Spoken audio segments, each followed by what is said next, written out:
Hello students, from chapter 7. Today we are going to discuss about evidences for evolution and adaptive radiation. First of all, we are starting with evidences for evolution. Now you are aware of process of evolution on this earth, about origin of earth, origin of life. It means living organism from primitive to higher organisms, their development on this earth. Various scientists, philosophers, they have also proposed their different theories, their different logics based on their observation. You know very well about Charles Darwin. He has also proposed the theory of natural selection. Lamarck, he has also proposed Lamarckism. Then HMS being, these all philosophers, scientists, biologists, they propose various type of theory based on their observation in their surrounding by studying characteristics of living organism and their relation with their ancestors. First evidence, that is paleontological evidence. This branch of biology, that is paleontology, actually deals with fossils. What is fossil? Actually fossils are remain hard parts of life forms. They may be in the form of impression on any rock or soil structure, maybe sometime death and decay part of that particular time period of organism. These all are known as fossils, and by studying fossils one can come to know about age of same also. Different age rock sediments contain fossils of different life forms that probably died during the formation of particular sediment. Maybe also part of evolution, changes on this earth, and so many reasons or factors are there. This study showed that different form, it means life form, varied over time, and certain life forms are restricted geological time span. From this pre-existing life form, new forms of life have arisen at different period of time in history of earth. So, by studying fossil of organisms, either it may be of plant or animal also, we can come to know about their life forms in their ancestor, that particular time period, and relation with recently new form of living organism. Second is homologous organs. It's very interesting. In living organisms, some organs perform different function. It means that these organs, they are having not similar function, different function, but what is similarity? That is, they are having similar origin and structure, only function is different. So many examples are there in plants and animals also. In human, cheetah, bat, whales, these animals, they share similarity in pattern of bones of forelimbs, although these forelimbs perform different function in these animals. So we can say that as per theory of homologous organs, these organs are actually in different organisms, animals or plants, they are having similar origin and structure, but accordingly geographical area, situation, condition, their habitat, they perform different functions, and these organs are known as homologous organ.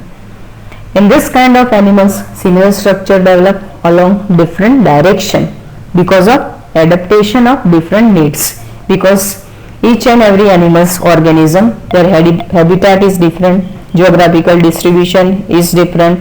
So on the basis of their requirement, they adapt some characteristics from their environment.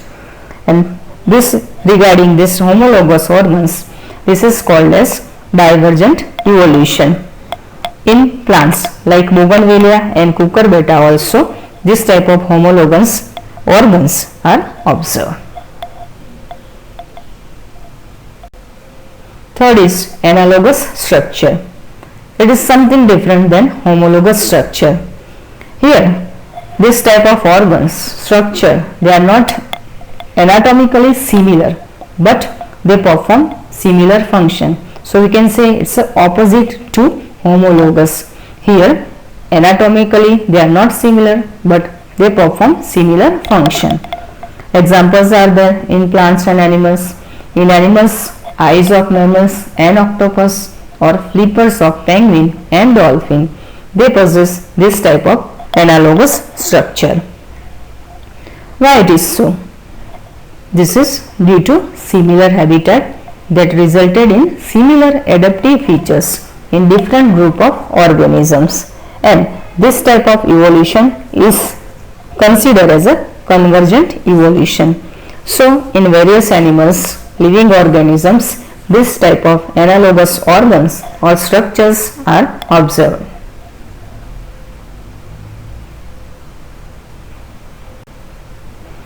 This figure gives us clear idea about homologous organs in plants and animal. In Bougainvillea and cucurbita, in figure A, you can see in both type of plant this type of homologous organs develop. But in Bougainvillea, so in form of thorn, means function is for protection, while in cucurbita this type of organs or structure, they are modified to perform the purpose of climbing, and that's why they are in the form of tendril or spirally coiled structure. So this way in plants like Bougainvillea and cucurbita, homologous organs are observed clearly. In next figure, it is regarding homologous organs in animals. Now you know very well about different modification of forelimbs in human, cheetah, whale and bat. In human, you can see the modification of forelimbs in our arms, hands. Okay, it's a function of capturing, gripping. Okay, so food, taken of food, and various functions are take place by this modification of forelimbs. Same thing in cheetah, as you know very well. So animal so has fastest speed, and this way their forelimbs are modified for this type of purpose.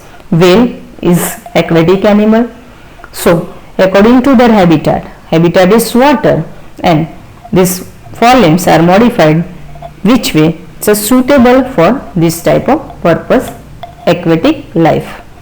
And in bat, bat is a aerial organism, it can fly, and so to fulfill this requirement, to fulfill this need, their forelimbs are modified for same purpose.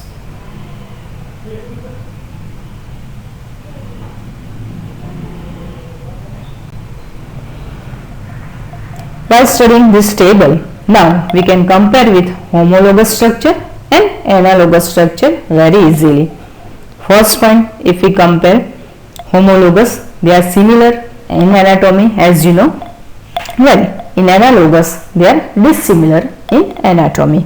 Second point, homologous structure, here they are doing similar function, but analogous, they are also similar function. So homologous dissimilar function and analogous similar kind of function. In homologous structure develop in related animals, but analogous structure maybe it develop in unrelated animals also. Homologous organs or structure, they are inherited from a common ancestor, but in analogous it is not like that. Homologous similar development pattern is there, but in analogous pattern is not similar. In homologous similar structure and origin, but analogous exactly opposite condition, it means dissimilar in structure and origin. So this way we can compare in between homologous structure and analogous structure.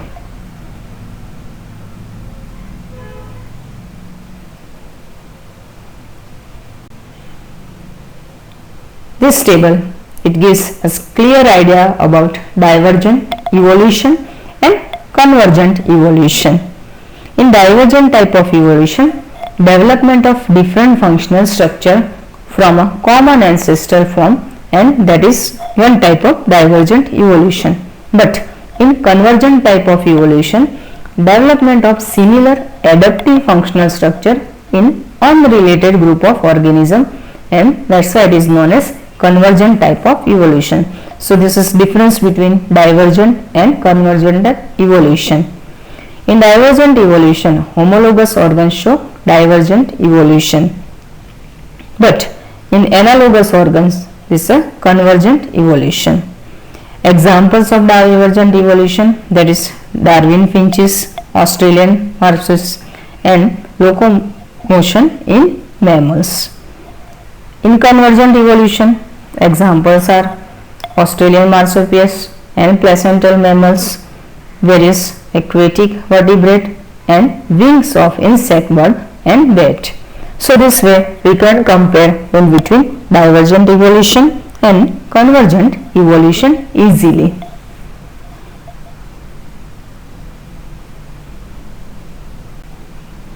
Fourth type, that is evidence of biochemical evidence. As we know very well, in higher organism, in plants and in animals, biomolecules are there and they perform various metabolic activity in body of higher organisms. Similarities in proteins and genes performing a given function among diverse organisms give hint to common ancestry. So this way we can come to know about that similarity of this type of molecules which performing given function, and it is about, we can say, they are having common ancestors. These similarities actually it's a point toward the same shared ancestor in structural similarity among diverse organisms. So we can study the recent life forms of living organism and we can compare with their ancestor. At that time we can come to know about this type of evidences.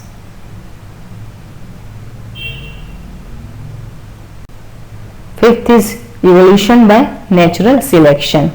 One of the interesting example here we are taking, that is industrial melanism.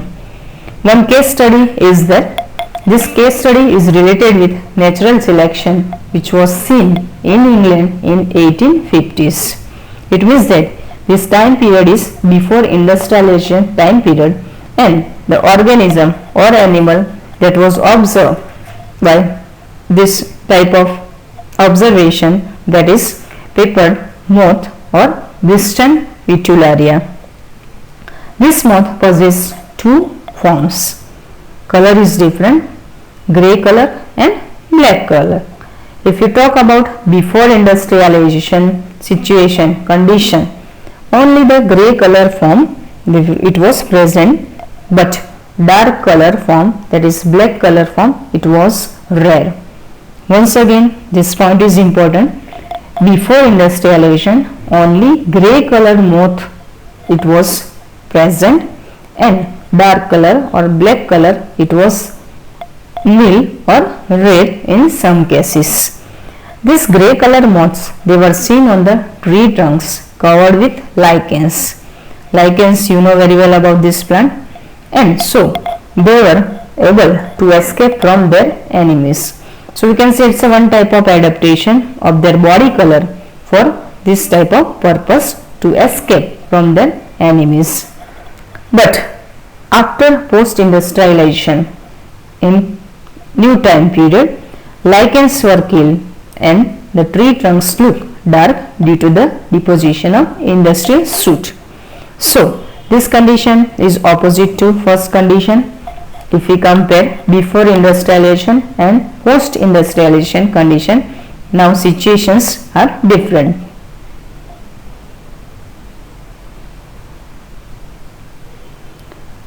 Now what happened? The birds now were able to spot these moths and feed upon them. Earlier, before industrialization, it was not possible because they could escape from such a type of enemies. Grey colored moths were eaten by the birds and the dark colored moths escaped from the birds. Situation is now different. the grey color moth, they were actually present in largest number. Now they were eaten by birds, and the dark color moths escaped from the birds. Actually they were rare in previous condition, before industrialization condition. So now situation is totally reverse condition. Now the coal is replaced by the industries and oil and electricity is used. It reduces the soot production and ultimately less deposition of soot on the tree trunks. So again condition is changed. Tree trunks have now again become grey in color, like first situation, first condition. Then grey color moss have again increased in number.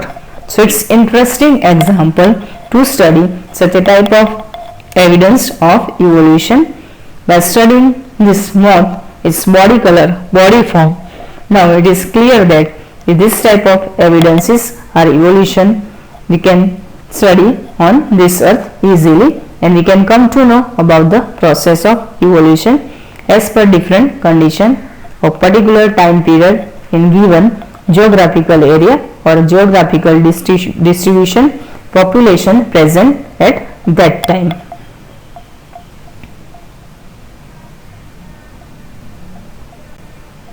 Fifth is evolution by anthropogenic action.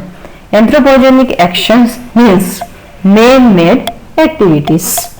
Some interesting examples are that, as we know very well, nowadays microorganism like bacteria, viruses, they are actually resistant or proof towards antibiotics, because human beings, they are taking much more or higher doses of antibiotics to protect their body against various infections. So gradually this life form of microorganism, they also adapt this condition, they also modify their body form or their genetic material, and they can survive in presence of this antibiotics also. One of this interesting example is of mosquito towards their reaction or resistance towards pesticides. So many years ago DDT was introduced to control mosquito. First of all, this experiment was successful. We could control this mosquito by using DDT. Most of the mosquito was sensitive to DDT, and at that time, in this condition, initial time period of use of DDT, they were killed. Few mosquito afterward, they become resistant to DDT and survive. This is important here. First of all, they were killed by using DDT, but nowadays they are modified and resistant to DDT and can survive.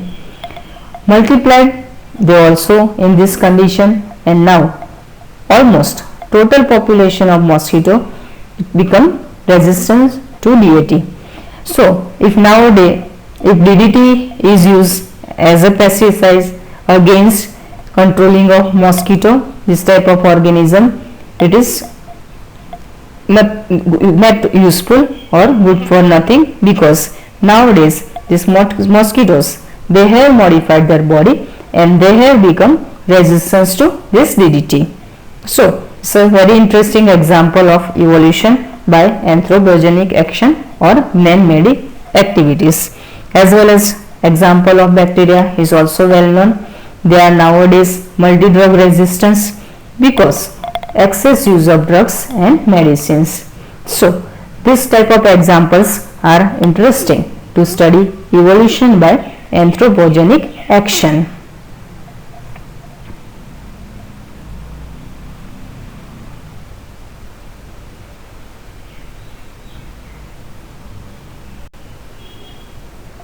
Adaptive radiation. What is adaptive radiation? Actually, it's a process of evolution of different species in given geographical area. This term is important here. Evolution of different species, but where? In given geographical area, starting from a point and radiating to other areas of geography. It means their habitat.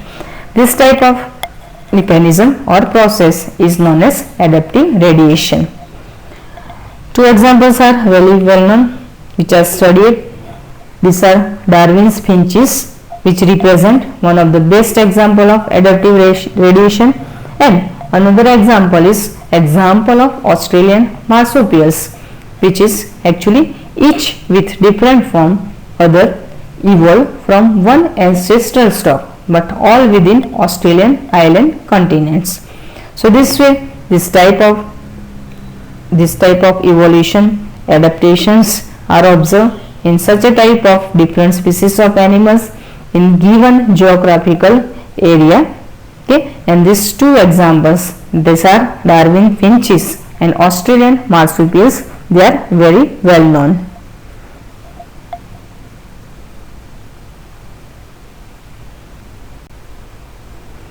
This type of adaptive radiation appeared to have occurred in isolated geographical area. Isolated geographical area actually it represents different habitats, and this type of evolution is placed in convergent type of evolution. These examples are placentatal mammals and Australopithecus. So by studying this history of such a type of animals, their ancestor and their recent life form, we can compare with this type of changes or adaptation, and we can study easily by these examples of animals.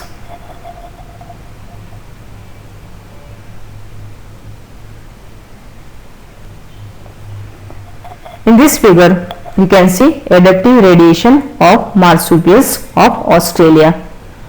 This type of radiation in a number of marsupials, each different from the other. As you can see in this figure, they are evolved from an ancestral stock but all within the Australian island continent. When more than one more adaptive radiation occur, they appear to have occurred in isolated geographical area, actually with condition that suggests its habitat, and it's a one type of evolution. So here within same continent in Australian marsupials, okay, the organism which occupied same ancestor but they are evoluted, they are modified their life form according to this condition or situation, and it is one of the best example to study adaptive radiation. Different life forms are there, say some are very well known, tiger cat, like kangaroo, then koala of Australia. Okay, so they occupy this type of marsupial radiation.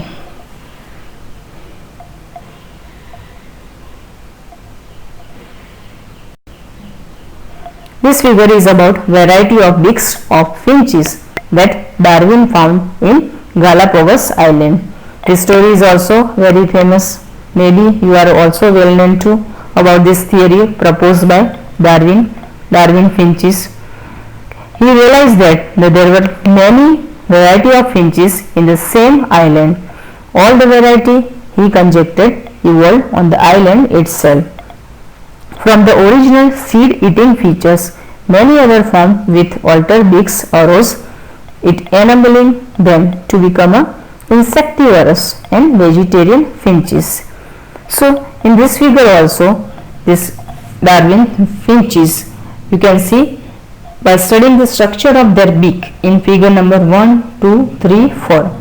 Okay, the modifications are observed starting from seed-eating features to vegetarian form also, and this way this body structure, their body organ like beak is modified.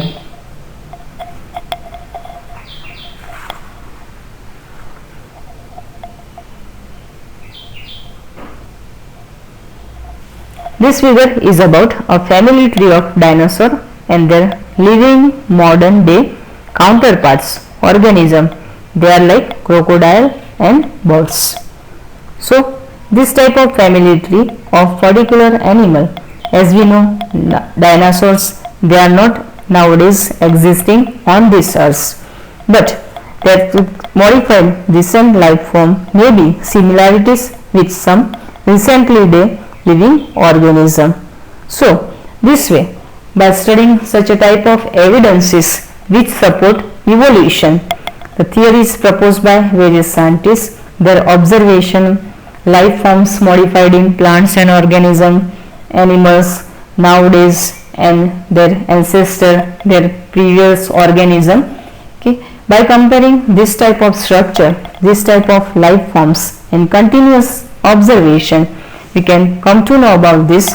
These are various evidences of evolution and the recent life of animals or plants. They are evolved actually from pre-existing life forms. Day by day situation they will change, geographical condition will change, and according to such a type of condition, these organisms they have also modified their life forms for their existing, surviving on this earth. So by studying of evidences for evolution, now we have clear idea about the entire process of evolution.